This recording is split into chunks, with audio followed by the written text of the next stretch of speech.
Tanungan mo ang iyong katabi, handa ka na ba? Yung mas malakas, handa ka na ba? Lahat ng handa ng maitanim sa araw na to, pwede ka bang magtaas ng iyong kamay? Praise God. This month, we are talking about being, tignan mga yung katabi mo, mukha bang halaman yan? O mas mukhang puno? Yung iba, mas mukhang lupa. But this series, pinag-uusapan natin na magiging matatag tayong Kristiyano. Sabihin nga ng bawat isa, matatag na Kristiyano. But this month, pag-uusapan natin ang pagiging all for God, all for Christ. Sino dito masasabi mo sa buhay mo, you are all for Christ? Di mga nandito, you are all for Christ. Di mga nandito sa kanan, masasabi niyo bang, I am all for Christ? Yung mga nasa taas, masasabi niyo ba na you are all for Christ? Mas malakas pa yung sa taas ha. Yung mga nasa labas, masasabi niyo ba na kayo ay all for Christ? Yung mga nasa kaliwa, masasabi niyo ba na you are all for Christ? Yung mga nasa likod, masasabi niyo ba that you are all for Christ? Yes, yun, good job. Ako personally, I am very excited sa araw na ito, very excited sa series na ito because the Lord has implanted a word in my heart that He would like me to share to you. At nagko-concern ito sa pamilya mo. Tanong mo nga katabi mo, may pamilya ka ba? May question ako, survey lang. Meron ba sa atin dito pinanganak sa kawayan? Wala. Good job. Meron ba dito pinanganak ka sa unggoy? Mukhang unggoy. Ay, hindi na tayo papataas. Meron ba sa inyo naniniwala na pinanganak ka dahil may mga sumabog sa universe, Big Bang Theory? Hindi. Sino dito, alam mo na kaya ka buhay ngayon kasi meron kang nanay na umire sa'yo? Alam mo kaya ka buhay ngayon kasi meron kang tatay na naging asawa ng iyong nanay na umire sa'yo? Meron ba? Kasi ang alam ko lang, ang tanging pinanganak ng walang talagang sexual intercourse na naganap sa magulang niya ay si Jesus. Meron man yung mga ini-inject, pero may pinanggalingan pa ring tatay at may pinanggalingan nanay. Therefore, I conclude, taas nga ulit ang kamay ng lahat ng may pamilya. Hindi lang nanay at tatay, sino dito may kapatid? Hipag, bayaw, tito, tita, ninang, may utang sa'yo. Wala. Ating pag-usapan yan. Pero I therefore conclude, lahat tayo may pamilya, so ang salitang ito ay para sa'yo. We will read on John 15, 1-8. Pwede ba natin buksan natin mga Biblia ng sabay-sabay? By the way, we would like to welcome back our international member from Canada. From Canada. Pwede ba Ate Cheryl? Pwede ka bang tumayo? Welcome natin. Let's welcome back our Ate Cheryl with her baby na parang kulang sa gatas. Ang payat ng baby mo, ate. Pwede ka nang maupo, ate. Welcome back. And I would just like to share a story ni Ate Cheryl para ma-inspire kayo. Ate Cheryl, she came to church dahil nagkaroon siya ng problema. Yung kanyang firstborn baby ay kinuha ng Panginoon. But right now, the Lord has given her another baby. Palakpakan naman natin ng Lord. Truly, the Lord is faithful over our families. Basahin po natin, John 15, 1-8. I am the true vine, and my Father is the vine dresser. Every branch in me that does not bear fruit, He takes away, and every branch that bears fruit, He prunes that it may bear more fruit. Already you are clean because of the word that I have spoken to you. Abide in me, and I in you. As the branch cannot bear fruit by itself unless it abides in the vine, neither can you unless you abide in me. I am the vine, says the Lord, and you are the branches. Whoever abides in me and I in him, he it is that bears much fruit. For apart from me, you can do nothing. If anyone does not abide in me, he is thrown away like a branch and withers, and the branches are gathered, thrown into the fire, and burned. If you abide in me and my words abide in you, ask whatever you wish. And sabay-sabay nating banggitin yung huling line. 1, 2, 3, go! Mas malakas and... Bakit kailangang planted ka? Kasi gusto ng Diyos magkaroon ka ng purpose sa buhay mo. Ayaw niya na para kang talbos na kung saan-saan pwede kang tumubo, pwede kang ugatan, pero at any given time, mabilis ka ring mawawala. Sabi mo sa katabi mo, you are not a talbos. Sabi mo sa kabila, no, no, no, you're not a talbos. Kasi ang talbos, kahit saan pwede tumubo, actually, sa bahay namin, nakakatuwa. Pwede po kayong bumisita sa amin. Sa taas, sa pinakatuktok namin, yung parents ko kasi nahilig silang mag-plant. So, meron kaming okra, meron kaming meron kaming calamansi, and do we have talbos? Yeah, we have talbos, and we have kangkong. It's very nice. Pero ang gusto ng Diyos sa'yo, maging puno ka. Sabihin mo sa sarili mo, puno ako. At nakatanim ako.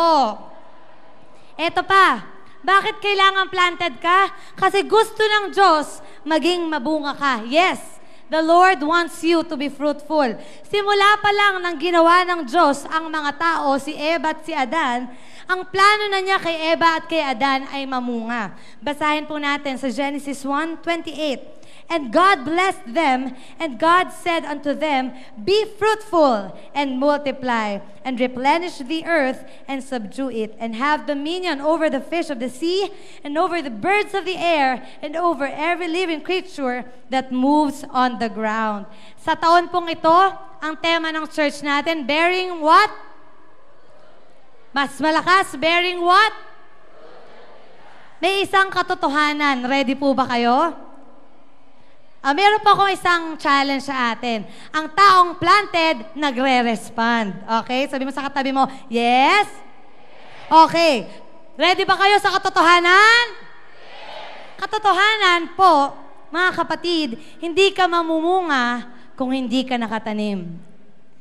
Kailanman, walang magbubungang puno kung ito ay naka-fruit. You will not bear fruit if you are not planted. That is why good news, sa araw na ito, itatanim ka na.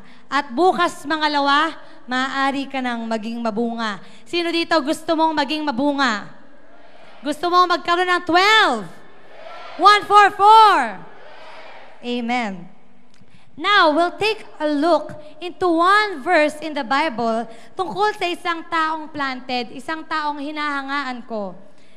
Planted siya sa Panginoon. His name is Joshua. Who among you, you know Joshua? Sige, taas mo ng kamay yung kilala mo si Joshua. I therefore conclude, sige, taas mo ng kamay, yung mga nakataas ng kamay, kilala nila si Joshua kasi nagba-Bible reading challenge sila. Meron akong challenge. Sa unang makakatakbo sa unahan, makakapagbanggit sa akin. Kung nasa ang chapter na tayo sa Bible reading challenge, sa Radicals, ililibre ko sa next year na camp. Sa pagbilang ko ng 3. 1, 2, 3. Radical.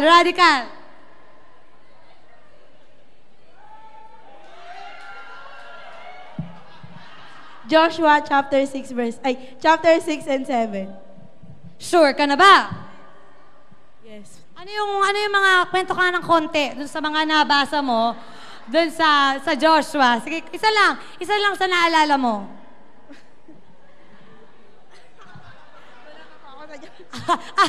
Okay, sige, pero dahil pinangako ko, libre ka na sa susunod na camp. Okay, sa Agap camp. Sa ACC camp. Okay, kilala natin. Sige, dapat makilala natin si Joshua, kaya hawakan mo ang kamay ng katabi mo. Sabi mo sa kanya, kapatid, ang taong planted, nagba-Bible reading challenge. Sabay-sabay po tayong humabol. Okay, sige. basahin natin. Ang Joshua, actually wala pa tayo sa 24, pero magja-jump tayo. Joshua 24:15. This is a very powerful verse that kung ma-embrace mo, it can make miracles sa buhay mo at ng pamilya mo. Ako to dun sa kinanta natin kanina. Kasi naging devotional song ko siya for the entire week. That's why ni-request ko siya. Ang sabi dun sa kanta, and I will climb this mountain. That is why, point number 1, climb the mountain. Climb the mountain. Sino po dito na-experience mo ng mag-trekking? Pumanik ng bundok. Kami na-experience na namin mag-trekking sa bundok ng Pae. Joke lang. Saan ba yun? Lawi, Pugadlawin, pero napakaliit nun, tapos medyo patag. Sino dito na-experience mo yun? Talaga nag-trekking ka, pumanik ng mataas na bundok. Si Ate Daph, wow. May tanong po ako sa mga nag-trekking. And sigaw po kayo ng malakas. Sa lahat ng mga pumanik sa bundok, Ate Daph, pagbalik nyo ba dun sa bundok, fresh na fresh pa rin kayo pagdating nyo sa taas? Madali ba ang pumanik sa bundok? Hindi, may bubog. Sino yung pumanik ng bundok dyan? Hindi. Kasi, sino dito, pagpanik pa lang sa stairs, medyo hinihingal ka na. Pumanik ka dyan sa second floor. Ano ba naman to? Bago na naman yung hagdanan natin dito. Ulit-ulit na to. Spiral dati. Ngayon, binago. Sino dito, honestly, medyo mahina ang tuhod mo. Grabe, ang bata pa nun, nagtaas ng kamay. Truth is, hindi madali pumanik sa isang bundok. Anong bundok ang tinutukoy dito? Climb the mountain of your own life. Your own mountain. Inuna ni Joshua ang sarili niya nung sinabi niya, as for me and my household, we will serve the Lord. Pwede namang sinabi ni Joshua, as for my household, we're gonna serve the Lord. But he first said, as for me and my household, we are gonna serve the Lord. Kasi kapatid, kailangan kung gusto mo ang pamilya mo, mawin mo sa church, maging planted sa church, ikaw dapat ang maunang maging planted. Sabihin mo nga sa katabi mo, dapat mauna ka. Hindi biro ang pumalik ng bundok, hindi rin biro ang baguhin mo ang buhay mo. That is why, 2,000 years ago, si Jesus, naparito siya sa krus ng Kalbaryo para maging madali sa atin ang bagong buhay. Climb your mountain every day. Somebody say every day. Ibig sabihin, araw-araw, bagong buhay. Ang sabi sa 2 Corinthians 15:17, therefore, if anyone is in Christ, he is a new creation. The old has gone, and the new has come. Sabi po sa Bible, kung ikaw ay naka Kristo niya, ang lumang ikaw ay wala na, eto na ang bagong ikaw. How many of you can say, up until this very moment, kahit tinanggap mo na si Jesus, marami pang babaguhin sa buhay mo? Yung matabil mong dila, pagiging mataray, pagiging madamot, pagiging suwail, pagiging latecomer, sabi sa katabi mo, di nagde-devotion, di nagba-Bible reading, araw-araw, including myself, hindi po ako disqualified, araw-araw, meron pa akong ibabago. That is why every day, kailangan kong i-remind ang sarili ko, hey, Isa, you have to climb the mountain of your own life today. You have to climb the mountain of a changed life today because sa'yo magsisimula ang pagbabago. Ang sabi pa dyan sa binasa natin kanina sa John, every branch that bears fruit, He prunes that it may bear more fruit. Already you are clean because of the word that I have spoken to you. Ang ganda na sinabi ng Lord dyan, no? Every branch that bears fruit, pinuprune ng Panginoon. Ibig sabihin, mas tinatabasan ulit, hinahasa, para mas mag-bear much fruit. Ibig sabihin, sabihin mo sa katabi mo, gusto mo bang maging mabunga? Kung gusto mong maging mabunga, magpa-prune ka. Magpa-correct ka sa leader mo. Magpa-guide ka. Sino dito may leader? May magulang. Pag may sinabi sa'yo yung magulang mo, anak, Bawal mo, wag mo nang gagawin to. Magpaprune ka sa magulang mo. Amen? Kung kinakailangan may matanggal sa buhay natin, ipatanggal natin sa Diyos. Kasi sa gabal yan sa mga ugat mo bilang matatag na Kristiyano. Ang sabi nga ni Ate Jay last Thursday, meron daw mga parasites sa buhay natin. Sa lahat ng mga tanim, meron mga parasites na gusto nilang mag-take over, pumulupot, para hindi ka manatiling matatag. Pero si Lord, ang sabi kasi sa Bible, John 10:10, the enemy has come to steal, to kill, and to what? Gustong nakawin ng kaaway yung bago mong buhay, pero si Lord, gusto kanyang bigyan ng bagong buhay. Hindi pwedeng planted ang peg mo sa church, sa cell, pero sa bahay, hindi ka makitaan ng pagiging mabuting anak. Sabi nga sa katabi mo, kaka-relate ka ba? Yung pagdating sa church, radicals! Kailangan natin ang magbubuhat ng upuan. Ay, ate, ako yan. Nakatingin ka pa sa mga leaders. Bubuhat ka gano'n. Kailangan natin ang magwawalis. Walis ka dito. Grabe, walis mo. Kailangan natin ang volunteer magbubuhat. Papuntang TCU, volunteer ka. Pero pagdating sa bahay, anak, pakihugasan naman yung plato. Ano ba yan, ma? Busy kami sa church. Hindi mo ba alam, ma, na ang tawag sa akin sa church, hakot boy?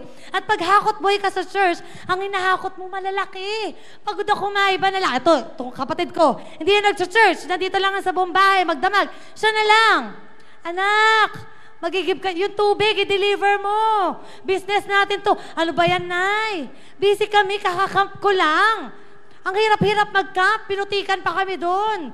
Sobra yung pinagdaanan ko doon. Pero sabihin mo sa katabi mo, titigan mo sa mata. Kung anak yan, sabihin mo nga, kung planted ka dito. Lakasan mo, kung planted ka dito. Dapat planted ka din sa inyo. Eto pa. Climb your mountain. Hindi pwedeng active ka sa church, ang saya-saya mo sa church, ang saya-saya mo sa cell, pero pag sa bahay, lungkot-lungkutan ka. Pagkasama yung mga magulang mo, di ka masaya, nag-joke yung kapatid mo, ang corny mo. Alam mo, yung mga jokes namin sa church, oh so funny, ikaw, ayaw kitang kasama. Ang corny-corny mo. O kaya sa bahay, pag uwi mo, tulog ka agad. Hindi ka man lang makipag-banding sa nanay mong nanonood ng Forevermore. Eto pa, climb your own mountain. Hindi pwedeng sa church, magalang ka, mano ka kay pastor, di ba? Si daddy nga, ewan ko, di ba ito napapagod, tsaka si Pastor Aline. Kapag Thursday, lahat ng tao magmamano. Ang tanong, sa nanay mo ba, sa tatay mo, nagmamano ka pa? Sa nanay mo ba at sa tatay mo, pag dumarating ka, nagpapakita ka, I'm home, andito po ako, ginagalang ko po ang presensya nyo. Hindi pwedeng nag-I love you ka kay cell leader. Cell leader, ate, kuya, sa Facebook, para uso-uso to, I have the best cell leader ever. Salamat dahil sa'yo, naging maayos sa buhay ko. Salamat, Mami Mimsi, Momsu, na yung buhay mo, talagang in-offer mo para sa akin, talagang nagbago ako. Pero sa sarili mong nanay, hindi mo man lang masabihan ng, I love you. Sabi mo sa katabi mo, tinatamaan ka na ba? Hindi pwedeng mga kadose mo, pag may problema sila, supportive ka. Anong problema mo? Sige, gawan natin ng paraan. Pero pag sarili mong kapatid yung may problema, ano ba yan? Sarili mong problema, gawan mo ng paraan. Kung istorbo ka talaga sa akin eh. Nagde-devotion ako, di ba? Seek ye first. Ginaganon mo pa. Pero hindi ka man lang makita na kuya ka sa kanya, ate ka sa kanya. Tapos pag ate mo nag-utos sa'yo, hindi ka man lang makita na ginagalang mo siya. Pag nakailangan ba ng tulong ang kapatid mo, nandyan ka para sa kanya? O mas inuuna mong tulungan yung kadose mo, ka-selfie-selfie mo? Kapatid, kung gusto mo talaga maging planted ang pamilya mo sa church, kung gusto mo maging matatag na Kristiyano din ang pamilya mo, kung merong unang dapat nakakita ng pagbabago sa buhay mo, hindi yung kadose mo, hindi yung leader mo, kundi ang pamilya mo. Kailangan makita nila, dapat makita nila yung difference ng ka-attend mo every Thursday, ka-attend mo every Wednesday sa Forerunners, late ka na umuwi, kaka-attend mo every Sunday, kaka-pepsol mo, lahat ng ginagawa mo sa church, dapat nakikita nila yung resulta. Amen? Maaasahan ba yan sa lahat ng radicals? Paano sa mga Forerunners? Forerunners? Mga home builders. Maasahan ba ng mga anak natin na makikita nila sa bahay natin si Jesus sa buhay mo? Pag umuwi ka ng bahay, makikita nila sa tatay nila, andito na si Jesus, hindi, joke lang. Andito na yung tatay ko. Yung tatay ko na mahal ako, tinetrain niya ako sa pagiging mabuting anak. O pag nakikita ka ng anak mo, andyan na naman yung tatay ko na wala na lang ginawa, kundi awayin yung nanay ko. Andyan na naman yung nanay ko, naku! Ano yun na naman ako nito? Magnanag na naman to. Ay! Nakikita ba ng anak mo na may Jesus ka sa buhay mo? Dapat makita nila. Kung merong unang dapat makakita ng pagbabago mo, yan ang pamilya mo. I would like to cite an example. A living testimony of a changed person after a youth camp na dinala niya sa kanyang tahanan na nagkaroon ng resulta. Wala siya ngayon, sayang. His name is Axel. Kilala niya ba si Axel? He is a disciple, one of the 12 of Kuya Francis. Yung kapatid niya, named Alex, naging part ng 12 ko. Pero bago siya naging part ng 12 ko, ganito yung nangyari. Pag-uwi ni Axel, galing sa youth camp. Sino dito galing sa youth camp? Sino dito nag-sponsor sa youth camp? Sino dito gusto pang mag-sponsor sa youth camp? Amen. Sabi nung nanay ni Axel, kasi pag-uwi daw ni Axel, lahat ng ginagawa niya, iba na. Nagwawalis na ng bahay, nagliligpit na ng kama, magalang na kay nanay, magalang pa kay tatay, naging mabait kay kapatid, hanggang sa isang araw, hindi nakakatiis yung nanay niya. Sabi ng nanay niya sa kapatid niya, "Oy Alex, halika nga dito. Ikaw nga, magsama-sama ka dyan sa kuya mo nang magbago rin ang buhay mo." Sabi mo nga sa katabi mo, "Naks." Ang sarap masabihan na, "Hoy, ikaw nga, magsama-sama ka dyan kay ano, kasi para mabago rin yung buhay mo." Ang sarap marinig sa nanay mo, "Tayo nga, itong pamilyang to, sumama na tayo dito sa anak kong to para magbago na tayong lahat." Kasi posible siya. And you know what? Last youth camp, nakasama si Axel. Si Alex. Nakakalito. Si Alex. Tapos nagpabaptize si Alex. Tapos after ng baptismal niya, yung kuya niya namaton. Pag nakita mo, hindi naman iiyak yun. Pagpanik niya mula sa swimming pool, umiiyak yung kuya niya. Tapos niyakap siya. Tapos naiyak din siya kasi nakita niya umiiyak yung kuya niya. Never before that she has seen her brother umiiyak. Tapos ang sabi sa kanya, Ne ba tawag sa kanya? Ne, eto na ang simula. Tayong dalawa magiging simula. Yung nanay at tatay natin, kailangan magbago rin sila. Sabi mo sa katabi mo, ikaw din. Mangyayari sa buhay mo. Kung ikaw planted ka, you will climb your own mountain. Somebody say, I will climb my own mountain. I'm gonna have a changed life. In Jesus' name, amen. Point number 2. Ano yung number 1? Climb the mountain. Point number 2, step off the shore and choose to follow. Step off the shore and choose to follow. There is a very wonderful story in the Bible kung saan si Jesus, inaya niya ang isa niyang disciple na maglakad sa tubig, sa dagat. Sino dito na-experience mo nang maglakad sa tubig? Sa dagat? Ay, si Nanay Concha? Nakalakad na po kayo sa okay. Sa ibabaw. Yung nakalakad sa ibabaw, yung di ka lumubog. Sino naman dito na-experience mo na nung bata ka sa swimming pool, tinry mong maglakad? Yung, try ko nga. Tinry ko kasi nung bata ako tapos lumulubog ako. Tinry niyo rin ba yun? Tinry mo rin, Stephen, may kalalagyan ng buhay mo. Anointed yung mga ganyang pangarap. Pareho tayong abnormal. Basahin natin yung story sa Bible sa isang taong nag-step off the shore. Matthew 14:25-32. Shortly before dawn, Jesus went out to them walking on the lake. When the disciples saw him walking on the lake, they were terrified. "It's a ghost," they said, and cried out in fear. Now let me stop there. Sa verse 26, ganda nito. Sabi mo sa katabi mo, ganda nito. When the disciples saw him walking on the lake, they were what? They were what? And ang sinabi nila, it's a what? It's a what? Isang katotohanan. Ang taong hindi planted, naniniwala sa kung ano-ano. Uy, huwag kang magwalis paggabi. Mawala ang swerte. Uy, huwag ka magsuot ng ganito. Kasi meron akong part of my network, medyo naniniwala pa sa ganun. Tapos sinabi ko sa kanya, hindi na natin kailangan yung mga ganyang paniniwala kasi planted na tayo. Anyway, ituloy natin. But Jesus immediately said to them, "Take courage, don't be afraid." At ang sabi ni Peter, eto na. Ang atapang-atao si Peter. Ang sabi niya, "Lord, if it's you, tell me to come to you on the water." And Jesus said, "Come." Then Peter got out of the boat, walked on the water, and came toward Jesus. But when he saw the wind, he was afraid and beginning to sink, cried out, "Lord, save me." Immediately Jesus reached out his hand and caught him.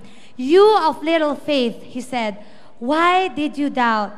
And when they climbed into the boat, the wind died down. Then those who were in the boat worshipped him, saying, "Truly, truly, you are the Son of God." Amen. Praise God. Sino dito nagsasabi, imposible ang maglakad sa taas ng tubig? Wala? So, posible? Sino nagsasabi, imposible yon? Imposible yon. Amen. Imposible siya. Pero sino rin sa inyo nakakaalam, kay Lord, ang salitang imposible ay imposible. Sa Panginoon, ang salitang imposible ay imposible. You have to walk on water. You have to do the impossible. Imposible ba sa paningin mo na ang buo mong pamilya makasama mo dito, nagsisimba kay Lord? Lakaran mo lang yan. Imposible ba sa paningin mo na yung nanay mo na may iba silang paniniwala, one day, dito makakasama mo siya sa church? Lakaran mo yan. Lakaran mo ang pananampalataya mo. Huwag kang magduda. Lakasan mo ang faith mo. Dahil kapatid, walang imposible kay Lord. I have a survey. Survey lang ito na nakakailangan ng honest answer. Sino dito, sa moment na to, naiisip mo, ate, o Isa, medyo imposible na yung nanay ko madala ko sa church. Honestly lang. Taas kamay. Sino dito, medyo imposible, nakikita mo na parang imposible madala mo yung mga kapatid mo sa church na makakilala din sila sa Lord.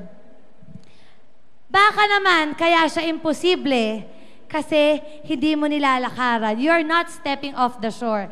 Meron na bang pinagawa ang Lord sa inyo na alam nyo, imposible? Meron ba dito, kunyari, sinabi sa'yo ng Lord, "Anak, mag-resign ka dyan sa trabaho mo kasi may bibigay akong mas magandang trabaho." Na-experience nyo na ba yun? Na-experience ko yun eh. May na-experience na ba kayo, "Anak, ibigay mo yung pera mo sa akin. Kahit last na pera mo na yan. Kasi may ibibigay pa ako sa'yo na mas marami." We have to leave our comfort zone. Tama ba? Tayo mga tao, sanay tayo sa komportable. Tama ba? Kunyari, papipiliin ka, aircon o mainit? Malakas, aircon o mainit? Nilalamig o pinagpapawisan? Fresh ka o wasted? Sino dito gusto mo pag maglalakad ka mula dito hanggang Walter Mart, nakapayong ka kasi mainit? Sino dito gusto mo commute ka forever? O mas gusto mo may sasakyan ka? Bakit? Kasi gusto natin komportable. Gusto mo pag natutulog ka, komportable. Pag naliligo ka, komportable. Pag may ginagawa ka, komportable. Kaya sino dito gusto mo ng aircon? Ulitin nga natin, gusto ng aircon? Yung malakas. Ito naman mga to, ang baba ng faith eh. Gusto ng aircon? Mas malakas nga, gusto ng aircon? Sabi mo sa katabi mo, alam mo ba?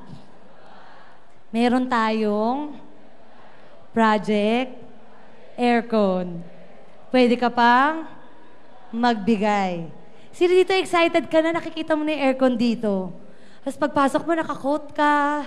Galing ka lang sa Purokdos, naka-boots ka. Kasi nilalamig. Kasi gusto natin komportable. But you know what? Naniniwala ako sa mga taong planted, hindi lagi tayo magiging komportable. Tama ba? Hindi laging komportable. We have to step out of our comfort zone. Kasi ang sabi ng isang, nakalimutan ko pangalan niya sa isang G12 conference, yung Indonesian ba yun? Ang sabi niya, nangyayari daw ang mga miracles sa mga taong umaalis sa comfort zone nila. Miracles happen out of our comfort zone. Ano ang comfort zone mo? May tanong ako, sagutin mo na lang sa sarili mo. Comfort zone mo na ba na hindi mo na ini-invite yung mga magulang mo sa church? Kasi iniisip mo, sanay naman na ako na lang muna mag-isa. Comfort zone mo na ba na yung mga kapatid mo, nagmumura sila, pariwara ang buhay nila, pero hindi ka nasasaktan kasi comfort zone mo na yan? What is your comfort zone? Kailangan nating lakaran. Just like Peter, ang sinasabi ng Lord sa iyo ngayon, anak, come. Anak, lakaran mo yung pananampalataya mo. Gusto mo makakilala yung mga magulang mo? Gusto mo sila maging planted dito? Lakaran mo. Kasi ang sabi ni Jesus sa Matthew 28:19-20, He will be with us to the very end of the age. Pero nga ako dito radical, nakakilala, di ko napapangalanan. Yung mga kapamilya niya, merong ibang pinaniniwalaan. Tapos, merong tawag yung pinaniniwalaan nila. Sometimes we laugh at it, but I pray that this radical, after this message, magkakaroon siya ng heart. Oo nga, no? Hindi pwede dapat masanay akong planted ako sa church, pero yung pag umuwi ako sa bahay, yung buhay ng mga magulang ko, magugulo. Baka naman, kapatid, hindi mo pa nagagawa na try mag-share ng Bible verse sa kapatid mo. Baka naman, hindi mo pa natatry ipag-pray yung nanay mo. Kunyari, may sakit siya. Sabi mo sa kanya, alam mo ma, may tunuro kasi sa amin sa church Ipag-pray ko lang daw yung may sakit. In Jesus' name, gagaling siya. Question, how far have you gone for your loved ones? Gaano nakalayo yung nagawa mo para yung pamilya mo ay maging planted sa church? Leave your comfort zone because Jesus Himself left His comfort zone for you to be saved. Alam mo ba na si Jesus, masaya naman yung pamumuhay niya sa langit, pero iniwanan niya yung comfort niya doon para sa'yo.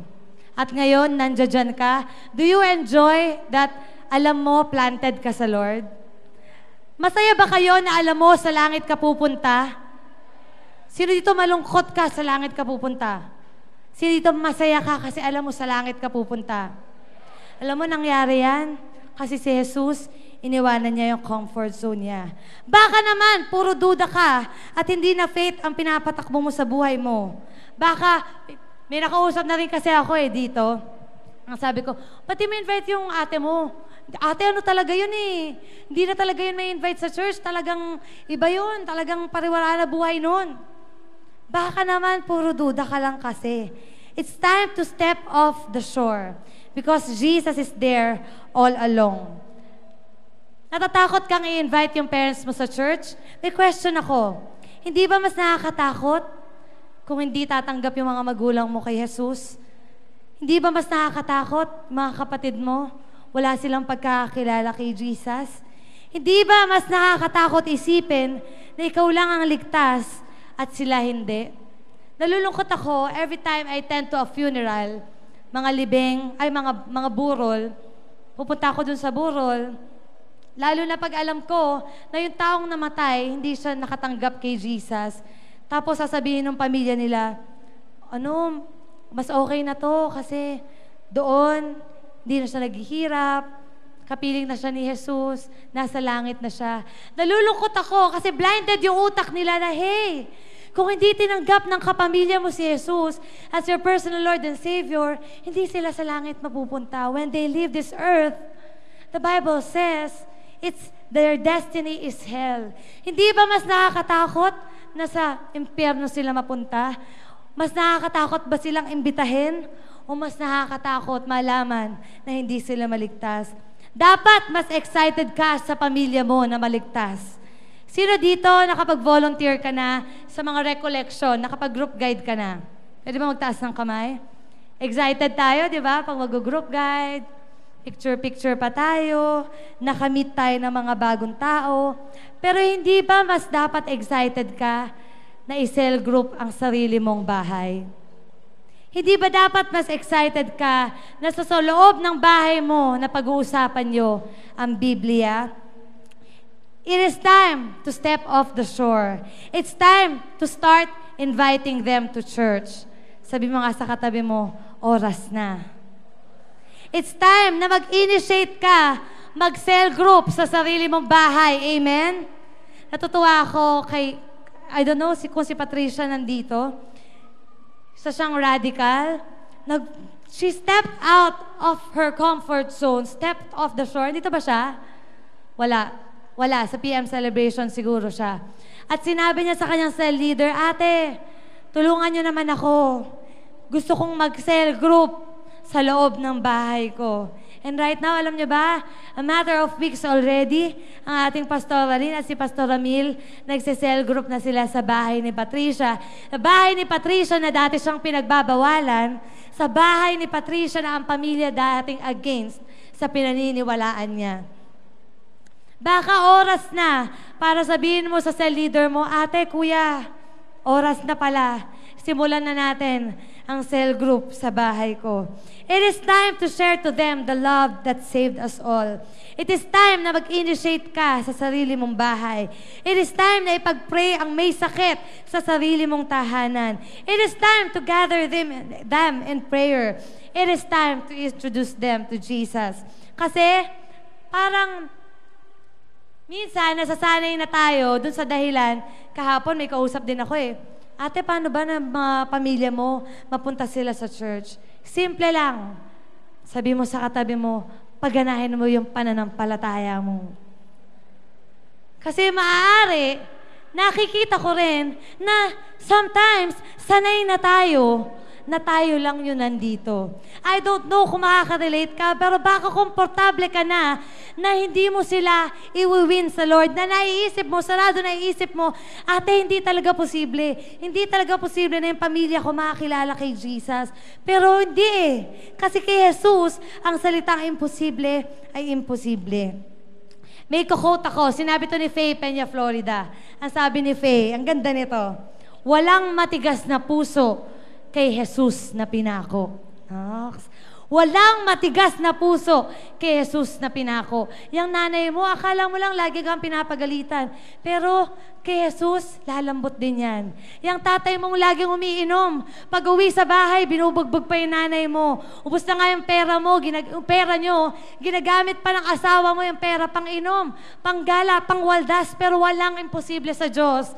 Hindi imposible na ikaw, kayong mag-asawa, mahalin nyo ang Diyos, maging planted kayo sa iglesia ng Panginoon. Because if it happened to our family, it will happen to yours. Years ago, my dad himself, Pastor Jerry, did not believe in Christianity. Alam niyo ba yon? Hindi siya believe sa mga Kristiyano. Kung nabubuhay si Daddy dati at makilala ka niya, hindi siya bibilib sa'yo. At ang sasabihin niya sa'yo, mali ang paniniwala mo. He used to laugh at my lola. Kilala niyo ba yung lola ko? Yung nanay ni Pastor Jerry. Pumunta kayo sa bahay, yung baba nun, yung nandun sa baba, yun yung lola ko. Siya ang una naging Christian sa aming pamilya.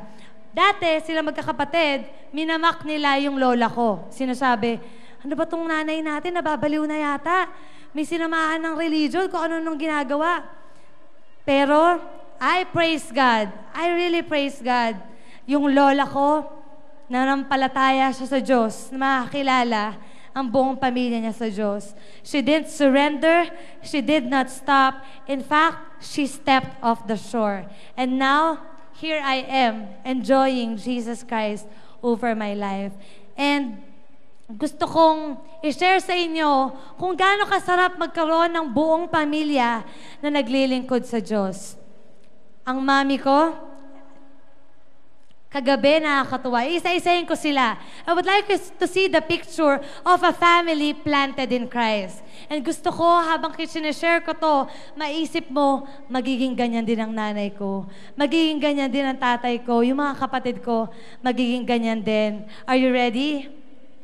Ang mami ko, I'm so blessed with her life. Kagabi, kung nakita nyo lang yung sitwasyon namin sa bahay, punong-puno yung bahay namin. Andun yung cell ni Kuya, ang gugulo, ang lalaki, mga lalaki, ang iingay. Tapos nagsabi ako, Ma, dyan din kami magsesel. Andiyan ba yung mami ko? Dyan din kami magsesel. E di punta kami doon. Habang pumapalit kami ng cell ko, sabi ng mga cell ni Kuya, ayan na yung mga kaagaw natin sa upuan. So pagpanik namin, sabi nila, Kuya, sige, doon na lang kami sa rooftop. Tapos yung mami ko, pinagluto niya kami. Nasarap ng luto ng mami ko. Amen? Ang sarap ng luto. At sinanda niyo yung pagdadausan ng cell group namin. Tapos, namigay kasi ako ng mga damit sa cell group ko, yung mga luma ko. Tapos habang nagtatawanan kami, yung mami ko, feeling bata, nandun din siya sa gilid. Nakikitawa siya, feeling bata siya. And I appreciate, nagpasalamat ako sa Diyos. Lord, salamat yung nanay ko. Kapag umuwi kami pag Thursday, pagod kami sa Iraq, tatanungin kami, kumain ka na ba? Salamat yung nanay ko. Nakikita ko every morning. Literally, hawak ang Biblia niya, nananalangin. Naririnig ko mga panalangin niya para sa amin. Magkakapatid, Lord, salamat yung nanay ko. May takot sa'yo na na-encourage kaming buong pamilya. Now, my dad. Diyan ang picture ni Daddy. Si Daddy. Ang picture ng isang tatay, meron kang tatay na Kristiyano, ay yung meron kang nagagawang mali, iko-correct ka. Kasi ang sabi sa Bible, train your child in the way he should go, so when he grows old, he will not depart from it. I praise God for my father, kasi kung may tatay kang planted sa church, may pangarap yung tatay mo para sa'yo. I praise God na yung tatay ko, pinagawa niya yung bahay namin para sa amin tatlo. Amen ba, Kuya? I praise God, meron akong tatay na may pangarap sa Diyos, may pangarap para sa amin, na hindi niya ginawang pariwara ang buhay niya. All the days of her life, of his life, I see him planning for our family, dreaming for our family. Talagang nakikita ko every moment may pagkakamali kami. He will confront us with the Word of God. Anak, itong sinasabi ng salita ng Diyos, ayokong lumaki kang ganito. Pag may conflict kaming magkakapatid, pag-aayusin kami ng tatay ko, pananalangin niya kami. Ang sarap ng may tatay na may takot sa Diyos.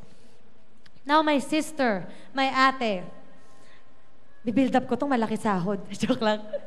My sister, a picture of having a sister planted in Jesus Christ. Ang ate ko, every time meron akong problema, matatakbuhan ko lang lahat.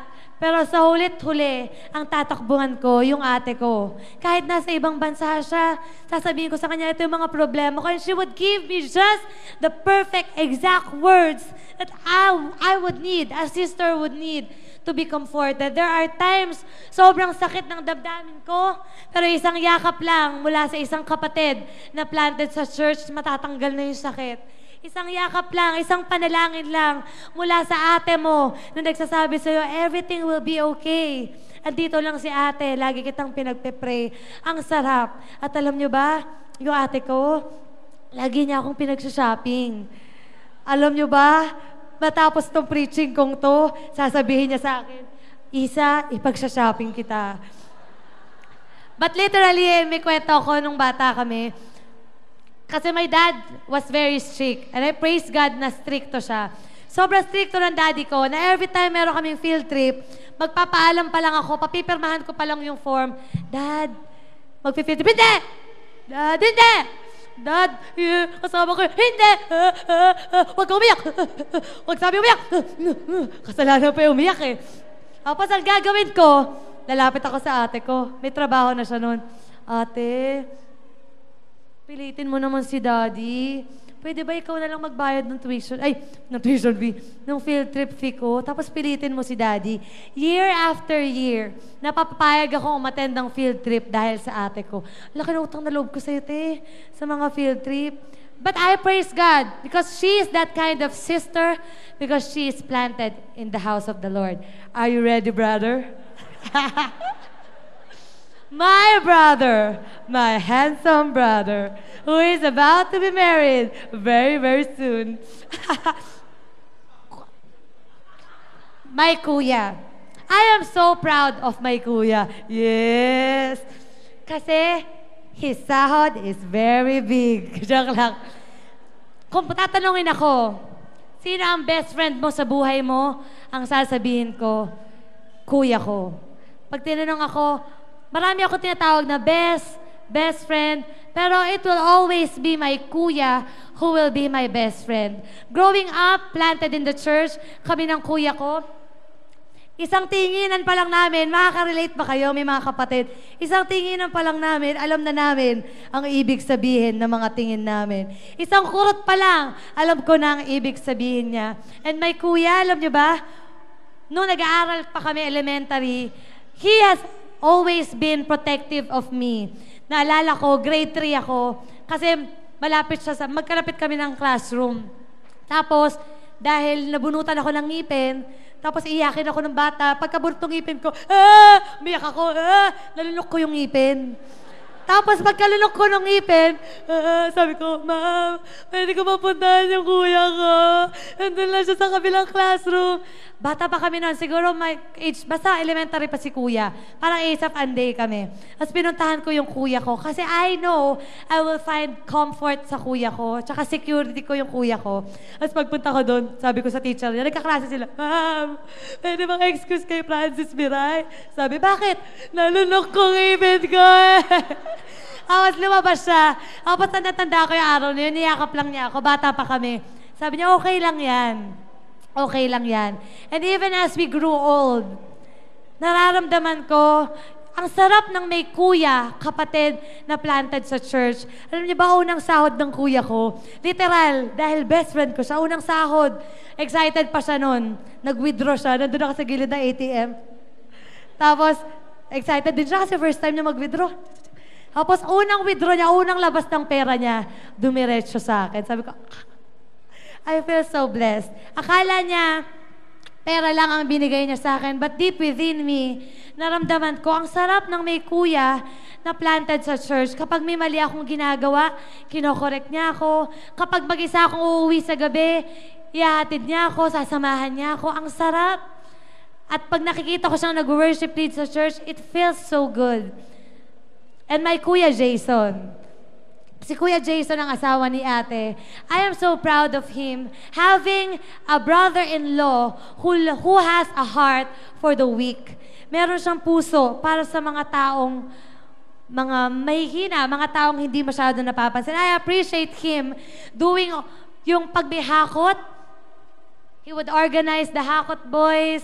At sabihin, oh, guys, may hakot tayo. And every day, making sure may pagkain sila. Making sure sila Adrian, sila Felix, sila Raymart, making sure they are okay. Ang sarap magkaroon ng bayaw na planted sa Panginoon. Now, I would like to call them all. I would like to call my beautiful mother, my generous father, my most generous sister, even generous brother-in-law, and my super generous brother. And my last point is, be by His side forevermore. Because ang sabi sa Bible, apart from me, you can do nothing.